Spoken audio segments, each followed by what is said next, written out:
ఈ యొక్క మీనరాశి వారికి కూడాను నవంబర్ నెల 15 రోజులు కూడా ఫలితం మనం చూసుకున్నట్లయితే ఎవరైతే విద్యార్థులు పరీక్ష రాస్తున్నారో అటువంటి వారికి నేను రాయగలనా, నేను ముందుకు వెళ్ళగలనా అనే ఆలోచన కూడా మీకు పరీక్షలాగా భగవంతుడు పెడుతూ ఉంటాడు కనుక అందులో ఎటువంటి ఆందోళన మీరు చెందవద్దు.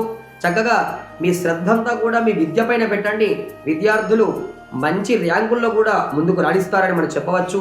దానితో పాటు ఉద్యోగం చేసే వారికి వారి పక్కన ఉన్నటువంటి వారి పై అధికారి వలన కొన్ని మాట ప్రభావాలు కూడా ఏర్పడుతున్నాయి కనుక కొద్దిగా వారితో కూడా జాగ్రత్తగా ఉండి ఈ నెలంతా కూడా మీ యొక్క పని కూడా మీరు చేస్తూ ఉండండి సక్రమంగా.